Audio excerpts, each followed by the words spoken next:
He wants to make himself totally invulnerable. And that's why he's willing to take anything and throw himself into madness, because he's trying to prove to himself that he's not vulnerable, because as a kid, he was so vulnerable. So he's trying to excise all vulnerability, so he's totally out of control.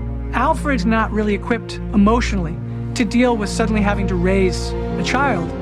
He tries to teach him how to be a man, and so he's sort of partly responsible for what Bruce Batman has become. And I got this from the comics. Alfred was the one who taught him how to defend himself.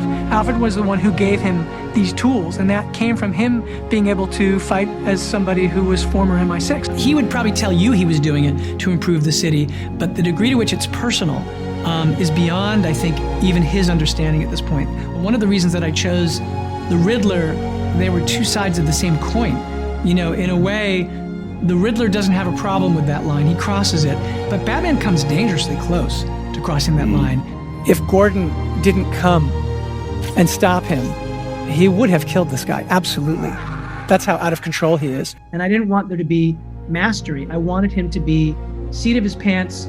Like, yes, he's trained himself, and he's obviously trained himself. He's built this car. He obviously can drive. It's got to perform, but he's just on the edge. The idea is that he didn't have Lucius Fox. He doesn't have anybody helping him. He's doing all this like a kind of hobbyist, like a gearhead. He's got kit car kits in his garage. All of that stuff and all of the gear is stuff he's been developing on his own, like a kind of obsessive tinkerer. You know, I don't think he understands, well, I know he doesn't understand yet, the power of the resource that he has. He's so naive in so many ways that, you know, I think if there were more stories, he would start to understand the power of the resources that he has in such a way that I think he might get wise enough to say, oh, wait, you know, there might be a better way to marshal this. But what you're seeing here is a guy in the early days who's doing it all on his own.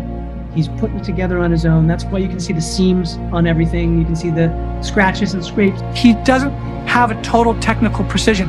He's fighting like a street fighter, but a street fighter who knows what he's doing. You can see that he's cobbled together a version of mixed martial arts where he'd adapted various forms just out of efficiency in order to be able to survive on the streets. Every criminal he fights is in some way a reflection of the people who must have killed his parents. This idea that's very naive in a way. He hasn't yet found the way to take that and move beyond it so that it's not purely personal.